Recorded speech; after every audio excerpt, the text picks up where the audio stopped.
Hadirin dan pemirsa, dari Studio 3 Metro TV, selamat berjumpa dalam program Talk Show Forum Indonesia.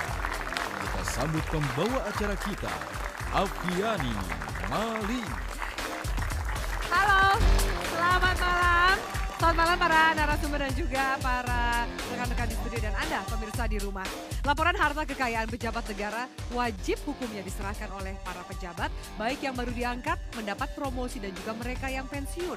Sayangnya sifat yang wajib namun tidak bersanksi membuat LHKPN tumpul tidak bergigi. Meski atas nama transparansi dan pencegahan korupsi, apakah jangan-jangan LHKPN ini hanya soal etika semata? Bersama saya Afiani Malik, inilah Forum Indonesia, pejabat abai laporkan harta. Laporan harta kekayaan penyelenggara negara yang diharapkan bisa menjadi deteksi dini terhadap korupsi pejabat masih belum berfungsi optimal. Tak adanya sanksi tegas membuat sejumlah penyelenggara negara abai melaporkan harta kekayaan mereka ke Komisi Pemberantasan Korupsi atau KPK. Ini menjadi ironi mengingat para pejabat publik yang notabene adalah pengabdi rakyat seharusnya patuh pada hukum dan ikut mendukung transparansi. Salah satu yang menjadi sorotan adalah LHKPN Kabariskim Polri Komjen Pol Budi Waseso yang belum dilaporkan. Ia sempat keberatan melaporkan LHKPN ke Komisi Anti Korupsi walau akhirnya menyatakan bersedia.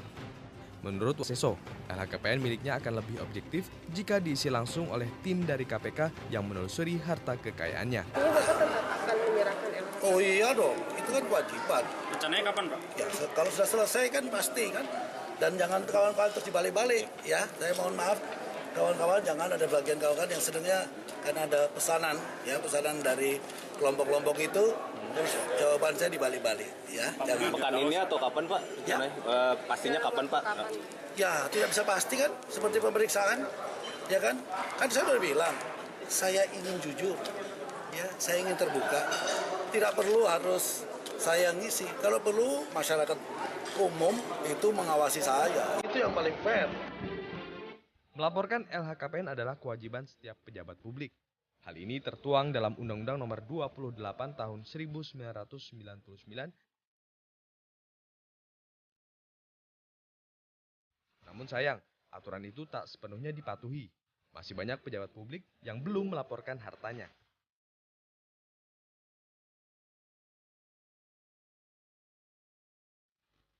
Laporan harta kekayaan penyelenggara negara adalah salah satu sarana untuk mewujudkan integritas para pejabat.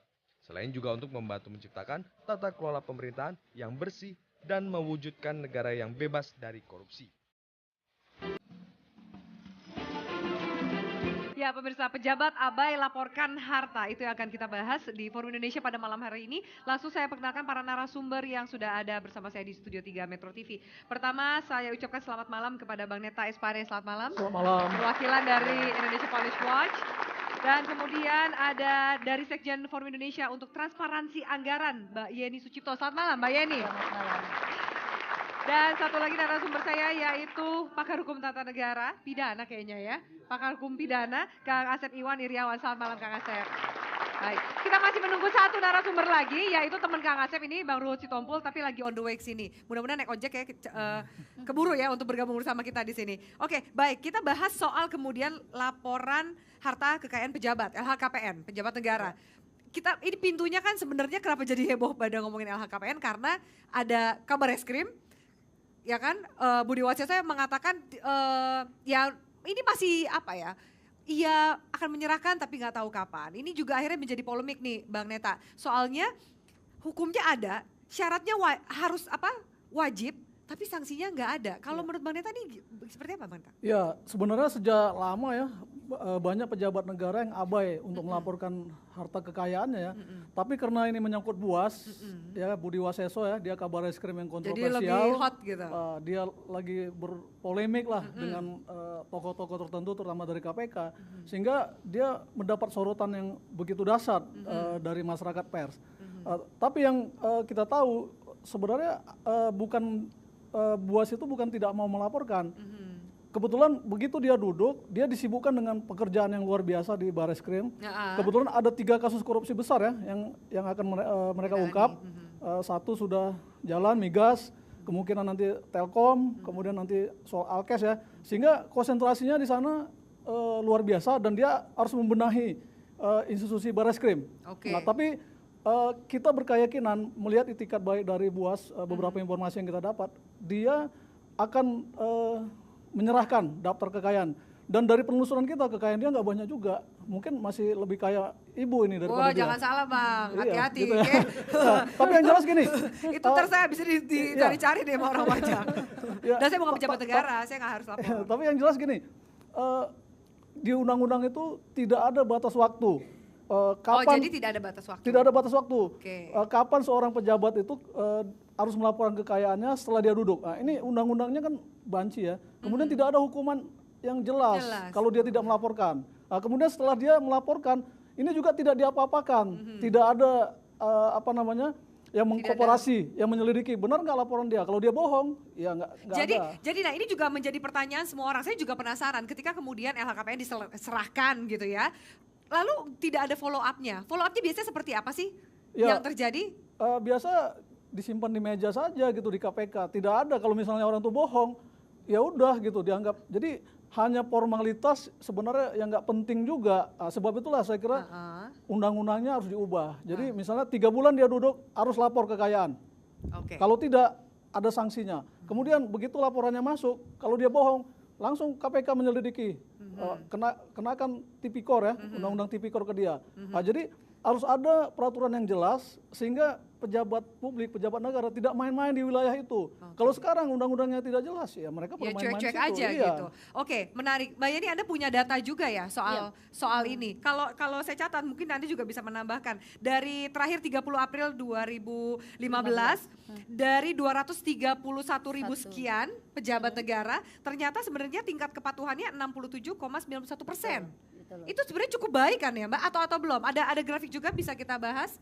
Ada grafik yang sama-sama juga kita bisa lihat. Ya, silakan bisa juga lihat di layar di samping Anda. Gimana nih ini Mbak Yeni? Kalau kita sih menilai bahwa kalau 67% dari apa ya kenaikan tahun kemarin itu kan saya rasa ini masih stuck ya. Kalau kita berharap bahwa ini bisa 80% atau 90%. Ada nggak sih ditargetin?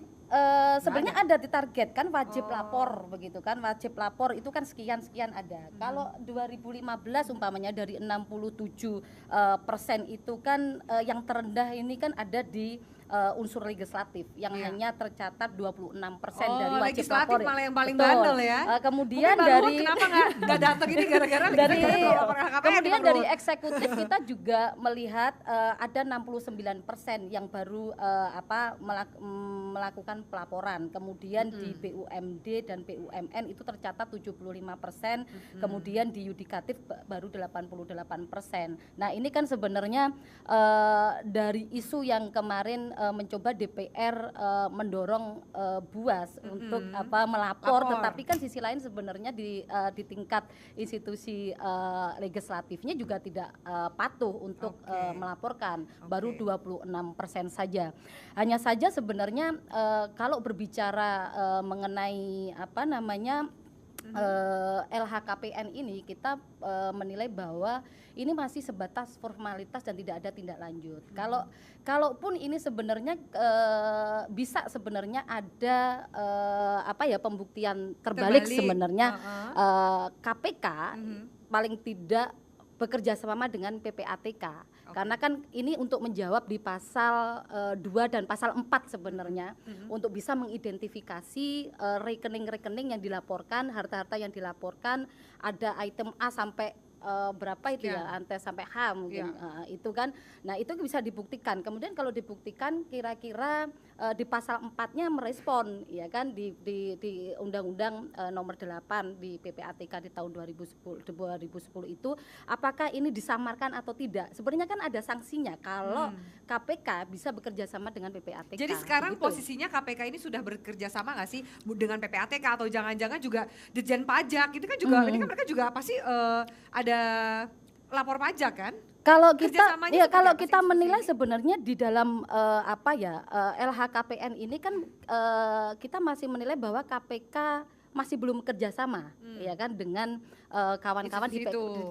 di PPATK untuk melakukan identifikasi. Ya. Dan ini kan laporan ini kan baru masih diupdate kan 1 tahun sekali. Seharusnya kan 3 bulan sekali atau paling tidak mengikuti lah mekanisme perencanaan penganggaran gitu kan. Kuartal 1, kuartal 2, kuartal 3 sampai kuartal 4. Itu akan lebih fair kita melihat sebenarnya arus sebenarnya kira-kira pejabat-pejabat ini melakukan transaksional tidak di dalam proses-proses perencanaan penganggaran. Oke, menurut Anda begitu. patut Kalau dicurigai gitu. nggak sih yang pejabat-pejabat yang nggak lapor?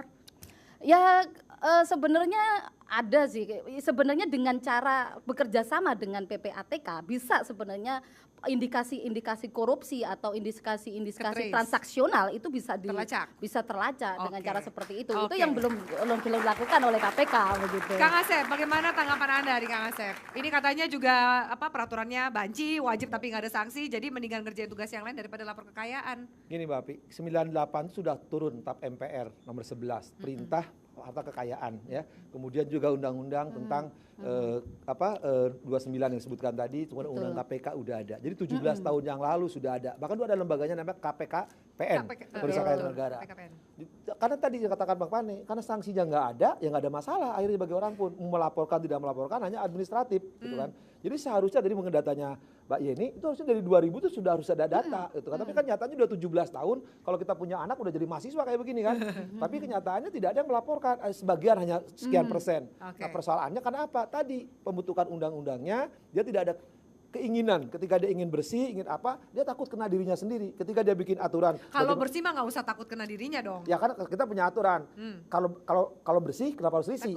Tapi kan masalahnya sekarang tadi misalkan ada karena sibuk, ada alasan lain, banyak alasan. Sanksi yang tidak jelas. Tahu bagi lu nggak ada sanksi ngapain saya laporkan? Padahal minimal 3 undang-undang telah mengatur. Persoalannya bukan di situ. Dari tahun 2000 sekarang ada orang yang melaporkan kekayaan sampai sekarang tidak pernah ada satupun yang kena tindak pidana karena salah melaporkan kekayaan. Karena tadi betul dikatakan karena delik pidananya untuk menjerat pejabat yang tidak melaporkan atau melaporkan tidak ada. Atau Jelas. kemudian bisa toleransi seperti kata Bang Neta tadi, ya harta kekayaannya juga tidak banyak jadi tidak perlu khawatir. Malah dibilang katanya duit saya lebih banyak. Gini Mbak Api, kita sederhananya berpikir. Yang melaporkan kalau salah tadi Mbak ini dipidanakan. Yang meninggal melaporkan karena nggak datanya. Akhirnya berpikir itu karena apa? Karena undang-undangnya tidak jelas. Yang bikin undang itu tidak jelas, tidak tegas, tidak tuntas. Karena apa? Karena semuanya ada urusan kertas. Oke, semua urusan kertas. Menarik. Bagaimana kemudian, ini juga menarik ketika kita akan bahas tanggapan dari Budi Waseso yang mengatakan jangan untuk masalah objektivitas. Kalau gitu jemput bola dong. Pihak KPK sendiri yang kemudian menelusuri harta kekayaan. Apakah itu bisa dilakukan? Kita lanjutkan sesaat lagi. Tetaplah di Forum Indonesia.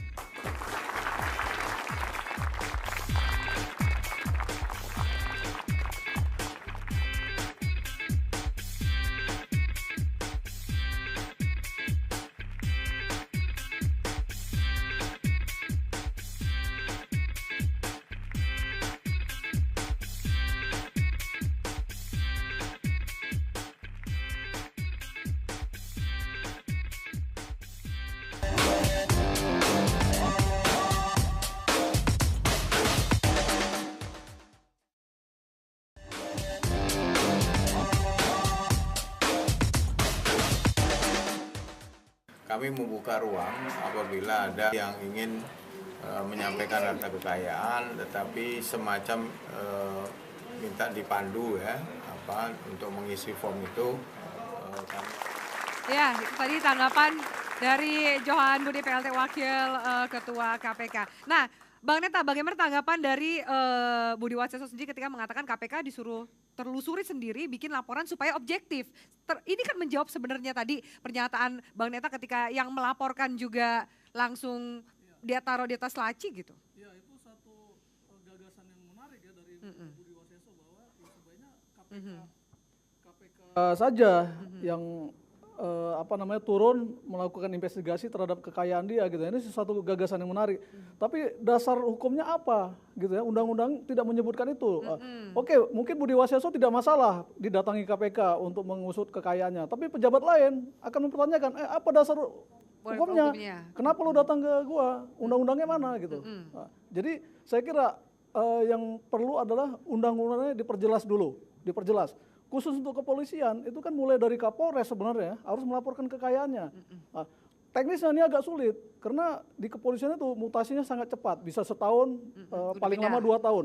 Jadi bagaimana mereka melaporkan kekayaannya kalau mutasinya begitu cepat? Nah, ini harus dipertimbangkan juga oleh kawan-kawan di DPR yang membuat undang-undang. Jadi mereka membuat undang-undang jangan asal buat saja, tapi mereka lihat faktanya di lapangan gitu ya. Seperti apa? Seperti apa?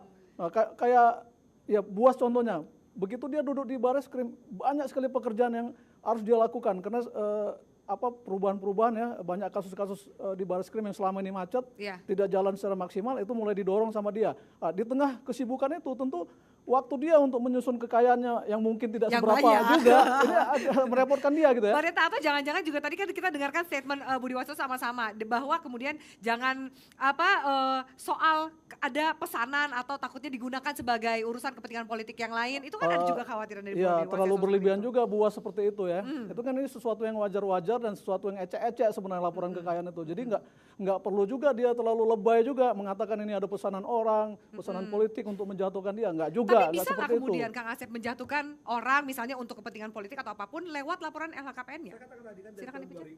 Tadi tahun 2000 orang melaporkan ke KPKPN, tidak hanya KPK, tidak pernah ada jatuh gara-gara harta kekayaan. Cuma tadi hanya dipermalukan bahwa dia pejabat tidak melaporkan. Hanya itu sanksinya etik gitu kan. Tapi yang menarik apa tadi Pak Pane katakan, sebenarnya bisa KPKPN dulu ketika melaporkan langsung diperiksa, KPKPN-nya datang ke lapangan. Cuman masalahnya apa? Sekarang pejabat kan harus melaporkan semua. Apakah sekarang KPK bisa ngurusin itu? Itu juga permasalahan. Bagaimana teknis itu? Tapi sebenarnya ada salah satu cara emang selama ini mungkin tidak hanya pejabat negara yang saya katakan kan. Ketika orang melaporkan tiap tahun LP2P, pajak itu kan hampir sama. Kekayaannya berapa, dari mana, deposito bunga dari berapa, itu setidaknya sebagai sandingannya. Ketika tiap tahun kan wajib, kalau enggak NPWP-nya bisa dicabut kan. Nah, saya kira itu juga setidaknya bisa untuk menolong. Karena kalau melaporkan, saya ingat kali, tahun 2000 itu kan sepatu dilaporkan, kacamata dilaporkan, cincin dilaporkan. Itu kan banyak. Betul kata Budi Waseso, misalkan rinciannya terlalu banyak. Kalau nggak dilaporkan sepatu, bisa jadi masalah karena ada sesuatu yang tidak dilaporkan. Ini juga memang butuh waktu. Karena itu saya bilang betul bahwa sekarang perlu peraturan memang yang entah peraturan pelaksananya atau di undang-undangnya lebih tepat,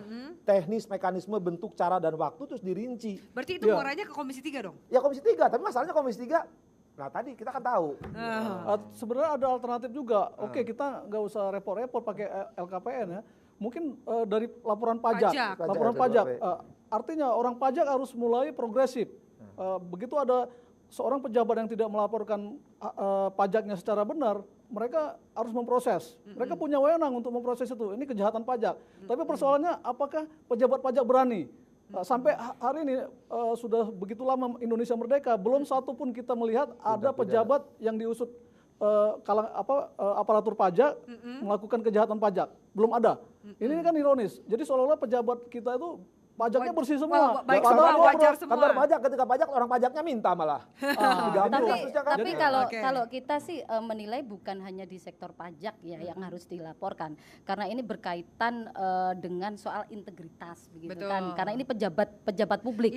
Ini soal trust dan distrust. Iya, betul. Karena ini kan elit-elit politik ini kan berhadapan pada hutan rimba, ya kan, belantara, terutama di elit-elit politik yang berhadapan dengan proses-proses perencanaan dan penganggaran. Karena kita tahu umpamanya, saya contohkan di BUMN umpamanya. BUMN itu ada 2.000 kasus gitu kan, 2.000 kasus yang ditemukan. Ada potensi korupsi di situ 125 triliun, baru dikembalikan 5,3 triliun. Tetapi kan tidak ada identifikasi lebih dalam, kira-kira di direksi, komisaris, kemudian sampai ke Kementerian BUMN diidentifikasi per 3 bulan, kemudian per 6 bulan, 1 tahun. Sebenarnya seperti apa update informasi mengenai rekeningnya dimiliki atau harta yang dimilikinya, itu kan penting sebenarnya. Karena apa? Karena kita tidak berkeinginan bahwa mereka menjadi mafia-mafia di dalam pembajakan di APBN. Atau kita tidak menginginkan seperti itu. Waktunya yang terlalu pendek ketika kemudian mereka juga harus ada tugas yang harus dilaksanakan, atau 3 bulan itu terlalu.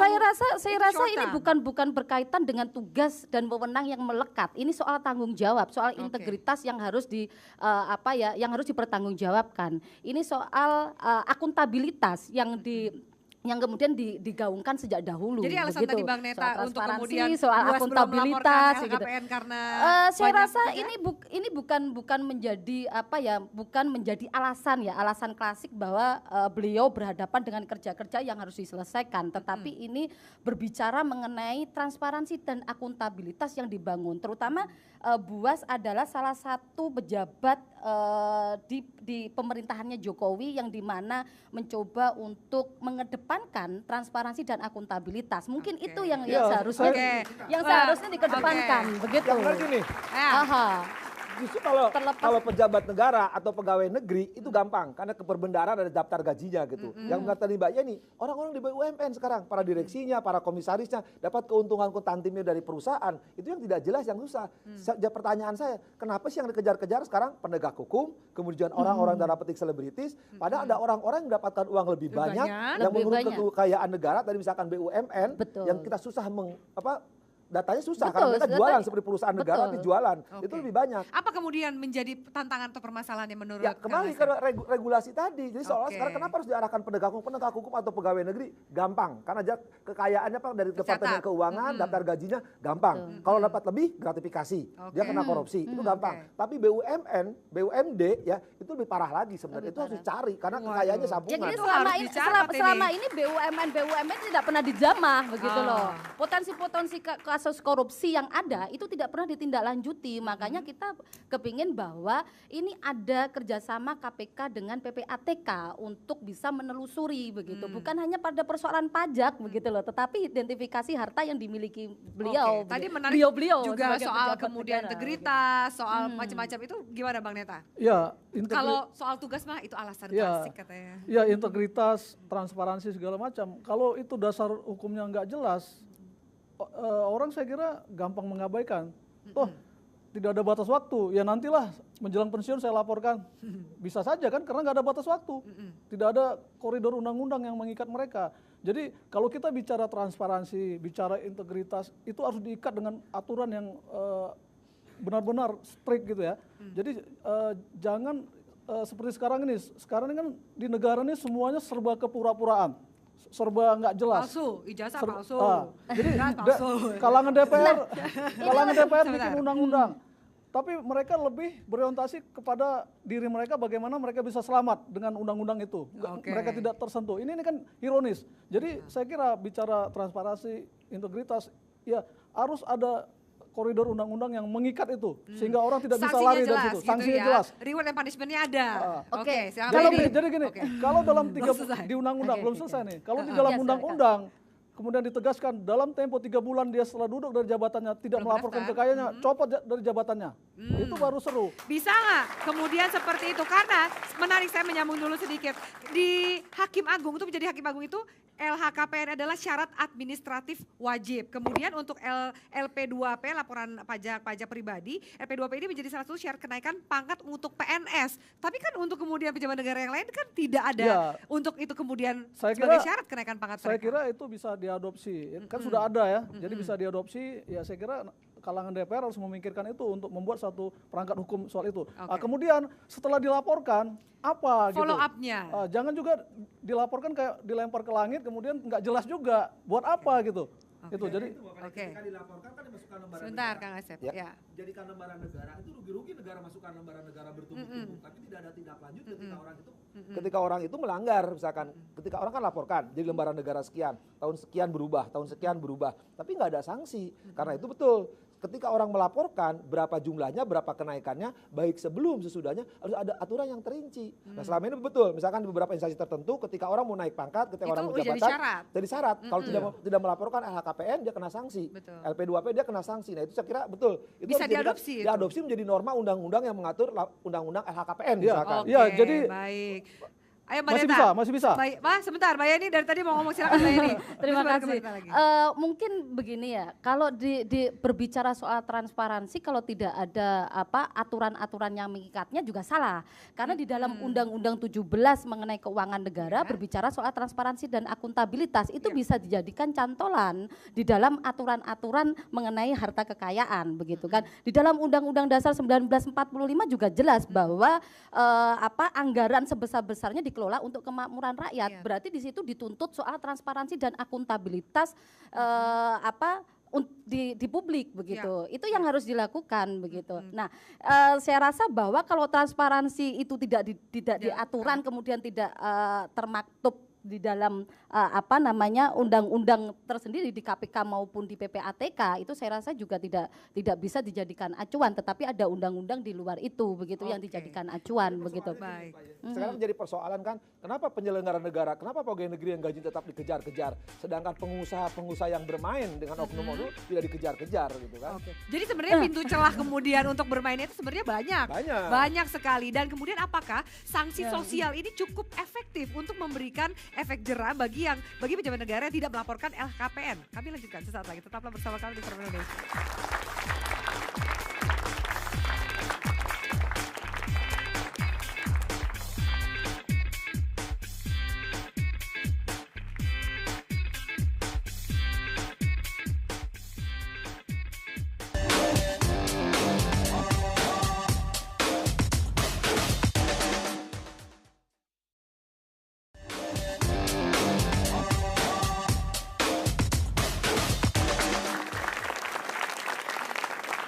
Ya, baik pemirsa, terima kasih Anda masih bersama kami di Forum Indonesia. Ada kemudian dua rekan saya yang ingin mengutarakan pendapat mereka atau mungkin jangan-jangan pertanyaan juga ya.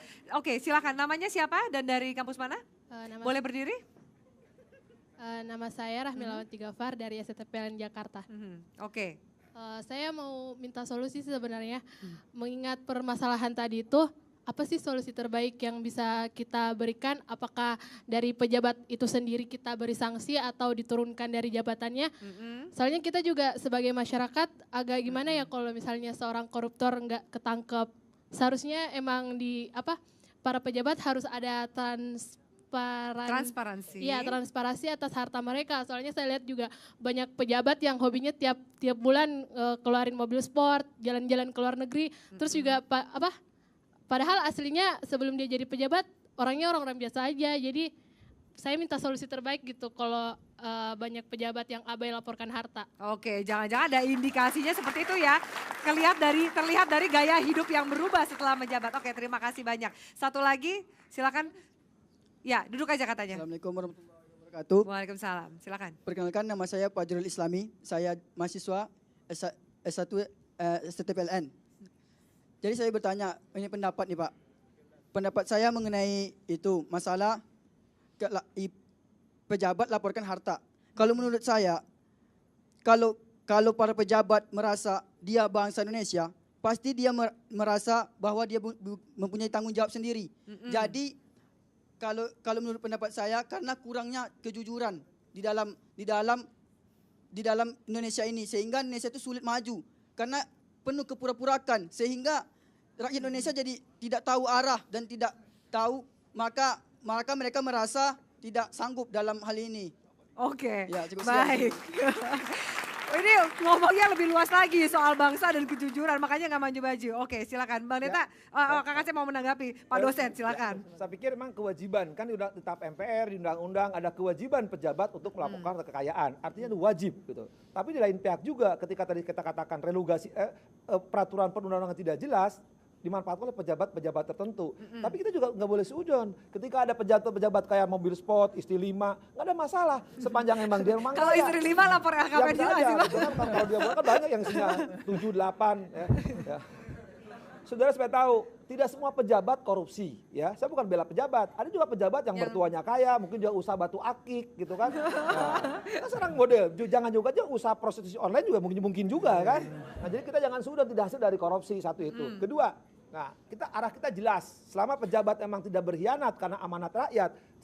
Sekali lagi ada batasan, ada koridor undang-undang. Selama undang-undang tidak mengatur, jangan harap negeri ini selamat. Karena apa? Sanksi di undang-undang. Kalau ada undang-undang mau ngapain? Ini menarik soal regulasi dan undang-undang. Kita punya grafiknya supaya juga mungkin pemirsa di rumah dan juga teman-teman ada bayangan sebenarnya undang-undangnya apa saja sih dan regulasinya apa sih yang mengatur. Produser boleh kita tampilkan soal grafik undang-undang kita? Iya. Oh, kecil sekali ya. Ini soal penyelenggaraan negara. Oke, ini sambil menunggu kemudian. Nah, undang-undangnya berarti ini, kalau semua bicara soal hukumnya wajib tapi nggak ada sanksi. Berarti kan ujungnya ke yang membuat undang-undang dong Kang Asep ya? Ya, saya bilang tadi kan ketika membuat undang-undang 98 supaya pejabat bersih dari KKN ya, dan mereka wajib melaporkan harta kekayaannya. Pertanyaannya, setiap undang-undang selalu diakhiri dengan sanksi pidana. Ketika buat ini tidak ada sanksi pidana. Aturannya dari mana mereka buat undang-undang? Pertanyaannya kepada para pembuat undang-undang itu niatnya ikhlas, mau nggak memperbaiki negeri ini? Atau cuma basa-basi biar kelihatan melaporkan, hanya wajib, tapi tidak itu sunnah. Sunnah. Oke, baik. Bang Neta, tanggapan Anda sejauh mana ketika sanksinya, sebelumnya kita bahas, sanksinya adalah paling cuman stigma dari masyarakat, soal etika aja seperti itu. Apakah itu cukup efektif? Sanksi sosial itu kadang-kadang dijadikan oleh pejabat itu sebagai satu ajang untuk menampilkan dia sebagai selebritas, gitu. Kita lihat koruptor ketika diperiksa di KPK dia gagah-gagahan masuk TV seolah-olah dia jadi selebritas baru kan gitu ya. Jadi sanksi sosial itu sangat tidak ngaruh, sangat tidak efektif ya. Jadi memang harus ada sanksi yang hukum yang tegas. Jadi tadi dari mahasiswa nanya apa solusinya ya. Dia juga gemes kayaknya pejabat negara yang kemudian nggak laporin harta kekayaan. Kita tidak bisa berharap banyak kepada DPR, tapi presiden sebagai kepala negara dia punya hak, punya wewenang juga untuk mengusulkan undang-undang yang benar-benar tegas gitu ya. Itu yang harus dilakukan. Jadi, tapi Bang Neta sebentar ya, saya ingat bahwa Inpres, ada loh Inpres nomor 7 2015 soal aksi pencegahan dan pemberantasan korupsi. Ternyata ini lemah karena juga di Inpres itu gak ada sanksinya Bang Neta. Iya itu, ini kan banci juga gitu ya. Jadi ini semuanya banci juga ya, gak ada kan sanksi. Gimana mau maju, benar kata tadi rekan mahasiswa ini. Negara ece-ece, mereka ngurus negara ini gak benar gitu. Jadi ketika presiden mengatakan revolusi mental, ini dulu dia benahi semua sistem undang-undang yang nggak jelas, yang banci, dia benahi. Jadi yang paling ironis kan gini ya, kita mengamati di kepolisian, banyak mantan-mantan Kapolri, ketika mereka lengser dari jabatannya, melaporkan harta kekayaannya, dan jumlahnya penambahannya luar biasa. Dan tidak ada upaya dari KPK atau siapapun untuk mengusut dari mana penambahan kekayaannya, padahal dia sudah laporkan nih. Dan dibandingkan sebelum dia menjabat, ketika dia sudah menjabat, itu kekayaannya luar biasa. Itu sudah ada faktanya, ada datanya. Tapi tidak ada keinginan untuk mengusut itu. Ini kan aneh gitu ya. Padahal seharusnya kan KPK harus mengusut dong. Tidak ada keinginan karena juga tidak ada payung hukum yang tadi Mbak Yeni katakan, atau tidak ada goodwill juga untuk mengusut betul, sebenarnya kalau melihat apa ya list dari undang-undang yang ada ini kan hanya sebatas komitmen begitu kan, komitmen untuk melakukan untuk mendorong adanya integritas, untuk akuntabilitas terhadap publik. Tetapi memang tidak ada sanksi begitu kan. Tetapi kita berkeinginan bahwa satu-satunya lembaga yang bisa mengusulkan undang-undang di lembaga DPR begitu kan. Kita berkeinginan bahwa ini cukup paling tidak direvisi. Kalau tidak masuk di prolegnas ini begitu dari 36 paling tidak tahun depan itu perlu dimasukkan di dalam prolegnas karena kita tahu ini penting ya kan. Karena ini juga akan merespon sebenarnya revolusi mental yang tadi disampaikan. Revolusi mental menjadi bagian dari visi misinya Jokowi. Sebaiknya ini menjadi usulan inisiatif di dalam prolegnas tahun 2016. Ini masuk kalau ketika Anda bilang penting, orang kemudian nggak ada sanksinya, peraturannya banji, Impresnya juga nggak ada sanksinya juga. Makanya kalau dan takut bumerang bagi mereka yang membuat. Makanya kan kita berbicara bahwa ini akan mengenai persoalan mendorong transparansi dan akuntabilitas. Transparansi dan akuntabilitas. Lagi-lagi mengedepankan soal integritas gitu kan. Kalau cukup punya komitmen, saya rasa tahun 2016 bisa masuk prolegnas begitu. Kalau 36 ini bisa diselesaikan undang-undangnya begitu kan. Ini kan juga berkaitan ya. Saya tetap beracuan pada persoalan APBN. Lagi-lagi bahwa kalau ini tidak secepatnya dibahas begitu, ini juga berimplikasi pada APBN yang menjadi bancakan oleh elit-elit politik begitu. Lagi-lagi kan persoalannya kan di situ begitu loh. Silakan Kang Di. Ketika misalkan undang-undang lama, kenapa tidak perpu? Walaupun keadaan kegentingan memaksa, kan 17 tahun ini korupsi mesti berjalan terus, tidak pernah selesai. Kalau ada etikat baik daripada presiden, bikin perpu aja. Ya, dengan aturan-aturan yang lain kan bisa perpu, ini kenapa nggak bisa walaupun keadaan memaksa? Saya kira keadaan memaksa itu kegentingan memaksa. Ini keadaan memaksa nggak menurut Kang Asep? Kayaknya nggak sekarang masuk ini kan kategori itu. sejak 98 tuh perintahnya supaya pejabat itu ada akuntabilitas, ada laporan, ada mengumumkan. Sampai sekarang kan banyak, tidak hanya tadi misalkan pejabat negara termasuk BUMN, BUMD yang ternyata juga pada melakukan itu dan tidak transparansi, tidak ada keberanian, mereka risih karena nggak bersih gitu. Nah sekarang kalau misalkan presiden karena pejabatnya anak buahnya selaku kepala negara tidak mau melaporkan terus-menerus, dicurigai oleh mahasiswa tadi pakai mobil sport, istrinya tambah lagi. Karena sudah ini loh, data itu sudah menyatakan cukup. bahwa Persen, aktor-aktor yang berpotensi melakukan korupsi adalah eselon 1, eselon 2, eselon 3, BUMD, BUMN, Dan justru kemudian sekarang kepala adalah daerah, untouchable. kemudian kementerian, lembaga. Nah itulah yang kemudian diarahkan untuk segera mungkin itu merevisi undang-undang yang ada, perlu ada sanksi. Kan tidak sebatas komitmen begitu. Oke, yang kami butuh lebih dari komitmen. Kita lanjutkan, lalu kemudian sampai saat ini apa yang bisa dilakukan masyarakat ketika yang masyarakat punya hanyalah kemudian menjatuhkan sanksi secara sosial. Apa yang mereka harus juga mendorong para pejabat negara ini melaporkan harta kekayaan mereka. Selanjutnya tetaplah bersama kami di Forum Indonesia.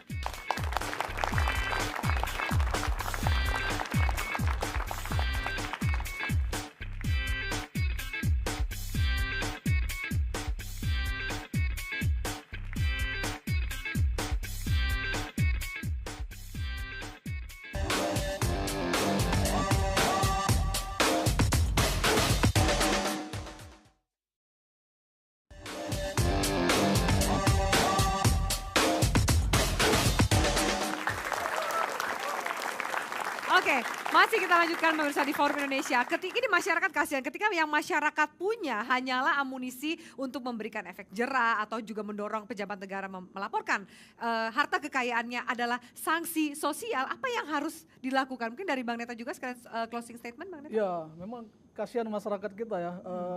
Sebagai contoh gini, banyak teman-teman saya sesama aktivis ketika kita masih di jalanan, dia tuh naik metro mini, bahkan makan aja susah. Tapi begitu mereka duduk di DPR, itu punya mobil mewah sampai 5, punya rumah mewah ya di daerah-daerah elit.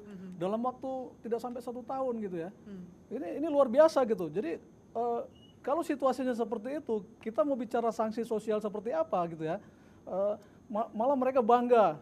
Kita bisa hitung lah gaji mereka sebagai anggota DPR sampai kiamat juga nggak bakal bisa beli itu, tidak akan terbeli. Tapi mereka bangga, bahkan mengatakan ini hasil perjuangan saya gitu. Nah, terus sanksi sosial apa yang mau diberikan oleh masyarakat? Kalau dia sikapnya seperti itu, bahkan mereka seperti kata Kang Asep tadi nggak segan-segan menjadi orang-orang dermawan, anak yatim piatu tiap hari disumbang, pengajian ke rumahnya, rumah ibadah disumbang. Jadi masyarakat juga diam gitu ya? Ya, masyarakat ya akhirnya mencontoh, wah ternyata kalau masuk ke DPR bisa seperti ini, maka berlomba-lomba lah mereka money politik supaya bisa masuk ke DPR, kemudian syukur-syukur dari DPR lompat jadi menteri atau jadi apa gitu ya, sehingga kekayaannya terus bertambah. Kemudian kita bicara sanksi sosial apa, gitu ya. Saya kira sangat tidak tepat kalau hanya mengharapkan sanksi sosial. Jadi harus ada solusinya undang-undang yang tegas. Misalnya tadi Jokowi punya wewenang, presiden punya wewenang. Kalau ada pejabat dia tidak melaporkan harta kekayaannya dalam waktu berapa bulan, langsung berhentikan, copot dari jabatannya. Gitu. Oke, itu yang bisa kita dorong ya. Karena sanksi sosial itu sebenarnya sudah tidak ampuh. Solusi yang pragmatis sambil kita menunggu undang-undang. Jokowi punya wewenang, copot jabatannya, pejabat itu berarti tidak patuh kepada transparansi, dicopot dari jabatannya. Oke, baik, menarik sekali. Terima kasih, Mbak Neta. Kalau dari Mbak Yeni bagaimana? Kalau kita sih berharap ada sanksi sosial plus ada aturan yang mengatur itu dengan apa ya, dengan tepat begitu kan. Sanksi sosial paling tidak harus ada bangun rancang yang bagus juga kepada masyarakat, karena kan tahu lah masyarakat ini kan miskin akses informasi begitu kan. Miskin banget. Dia kan tidak tahu pejabat A, B, C, D dia punya harta sekian dalam 3 bulan sekian kan tidak tahu. Nah, ini sebenarnya dorongan di pemerintahannya Jokowi untuk membangun transparansi. Nah, ini juga sebenarnya berimplikasi juga nanti dampaknya mengenai sanksi sosial kalau transparansi ini terbangun. Yang kedua adalah saya sepakat dengan Bapak Asep dan mengenai apa undang-undang yang harus dipertegas begitu kan. Saya kira bahwa baik itu Perpu maupun undang-undang yang direvisi dalam bentuk apapun itu akan memberikan sanksi tegas kepada pejabat-pejabat yang tidak melaporkan harta kekayaan itu, karena ini juga apa ya, bagian dari akuntabilitas pada publik, dan ini juga bagian dari kepercayaan publik terhadap pejabat-pejabat di negara kita. Oke, soal kesinergian dari lembaga-lembaga tadi Anda katakan juga harus ada PPATK yang ikut ikut Betul. bergabung. Itu seperti apa? Langkahnya dimulai dari mana? Nah, kalau kita berharap sebenarnya KPK, saya rasa ini kan KPK akan baru ya dipilih oleh pansel. Kita berharap bahwa yang dipilih oleh pansel nantinya itu mencoba untuk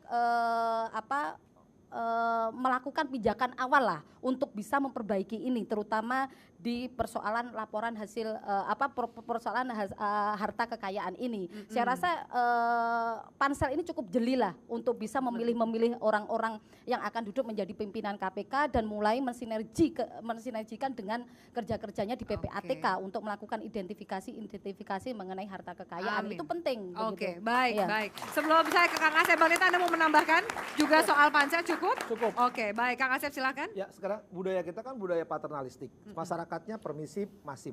Jadi kita di samping butuh dari undang-undang sanksi pidana atau sanksi sosial, apa yang sudah dilakukan? Suri toladan dari pemimpin. Dari mulai presidennya, menterinya, eksekutifnya, legislatif, yudikatif. Jangan main kutip aja mereka.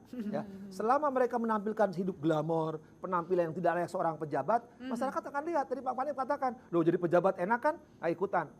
Selama suri toladan tidak keinginan mau daripada presidennya, pemimpinan DPR-nya, pimpinan yudikatifnya, ayo kita hidup sederhana, dalam arti sederhana dalam arti wajar, sesuai jabatannya, sesuai pendapatannya. Tapi kalau memang dia kaya, nggak ada masalah, dia punya mobil sport atau apapun juga. Sekali lagi, karena dia pejabat, perlu ditiru. Ada kearifan lokal di mana istilahnya gini, seorang pemimpin tuh jadi kepalanya. Kalau kepalanya busuk, pasti bawahnya busuk. Karenanya itu saya bilang sekali lagi, suri toladan, keinginan daripada pemimpin untuk memulai. Kita punya masa lalu, sudahlah masa lalu. Tapi Bang, bagaimana membangun awareness atau kesadaran itu dari pemimpinnya sendiri sampai ke masyarakatnya? Nah sekarang ini kan 98 itu kan judulnya cuma 3. Anti KKN kan, korupsi, kolusi, nepotisme. Itu kan tindak pidana yang 2. Tapi sekarang kan masa undang-undang tidak ada. Nepotisme kan tumbuh berkembang. Ketika tumbuh berkembang, bagi-bagi duit ujungnya. Ketika bagi duit maka pamer juga. Karena nggak ada suri toladan dari mereka. Hanya nunggu giliran. Ya ketika saya jadi presiden, ketika saya jadi menteri, ketika saya jadi DPR, giliran dong. Nah kalau selama mereka tidak contoh teladan dari mereka, rakyat akan ikut karena budaya paternalistik. Mereka juga lupa, alah pejabat baik juga kok, mending juga pejabat daripada aktivis. Cuma ribut aja nggak pernah bagi duit. Oke, kalau misalnya saya boleh meminta 1-2 kata dari masing-masing narasumber untuk memberikan dorongan atau mungkin apapun yang Anda bisa komentari kepada pejabat-pejabat yang abai, merasa belum terpanggil atas alasan apapun untuk tidak melaporkan, apa Bang Neta? Ya, saya kira mereka harus menyadari dirinya adalah pejabat publik. Mereka dibiayai oleh rakyat, dibiayai dari uang pajak rakyat. Mereka harus punya kesadaran untuk memenuhi transparansi yang dituntut rakyat. Tapi mengharapkan kesadaran itu kan agak susah. Disinilah perlunya presiden sebagai kepala negara, sebagai pemimpin kita harus bisa tegas. Kuncinya adalah presiden yang tegas. Kebetulan Jokowi bawa konsep revolusi mental. Ini diterapkan secara nyata. Apa revolusi mental itu? Sementara pejabat publik tidak mau transparan melaporkan kekayaannya. Ini target utama saya kira dari revolusi mental. Mintanya nawacita menjadi nawa itu cita-cita duka-cita kan? Bisa gitu. Kalau dari Anda atau bisa kita kemudian memberikan stempel atau cap bagi pejabat negara yang nggak mau melaporkan, berarti Anda ini terindikasi untuk tidak pro terhadap pemberantasan korupsi dan juga anti KKN. Boleh nggak kita memberikan stempel seperti itu, Mbak? Boleh saja kita memberikan stempel seperti itu bagian dari sanksi sosial ya. Tapi ya saya rasa bahwa melanjutkan dari Bapak tadi ya, Abang Neto, bahwa revolusi mental begitu kan, soal integritas, kemudian soal etos kerjanya dan gotong royongnya. Tetapi lagi-lagi bahwa ini kan negara tercinta kita. Gitu kan, paling tidak bahwa nilai-nilai Pancasila, kemudian tujuan negara di dalam pembukaan Undang-Undang Dasar 1945 itu ditanamkan betul kepada birokrasi, begitu. Jadi kerja-kerja mereka tidak bisa menegasikan sila pertama sampai sila kelima. Dan dari situlah sebenarnya kita berkeinginan bahwa loyalitas dan komitmen terhadap negara itu bisa tercapai dengan adanya nilai-nilai yang ada. Ini ujungnya seperti yang kamu katakan, kejujuran. Satu kalimat buat Kang Asep yang bagi pejabat negara yang nggak mau lapor LKPN. Ya, keadilan sosial bagi seluruh Indonesia. Jangan keadilan bagi partai dan kelompoknya. Ketika mereka tidak melapor. Seperti itu yang kita ketika tidak melaporkan dirinya dan partainya, jangan dipercaya. 2019 jangan dipilih lagi. Jangan dipilih lagi. Oke, baik. Terima kasih tepuk tangan untuk para narasumber kita. Terima kasih banyak Mbak Neta, Mbak Yeni dan juga Kang Asep atas waktunya. Pemirsa, para pejabat negara sudah sepantasnya sadar bahwa melaporkan LHKPN adalah sebuah kewajiban yang walau belum ada sanksinya tetap harus dipatuhi. Soal etika jangan dipandang sebelah mata. Sang pejabat justru seharusnya menjadi contoh dan suri tauladan. Bersih di awal, bersih juga saat menutup jabatan. Saya Afiani Malik undur diri. Salam Forum Indonesia. Selamat malam.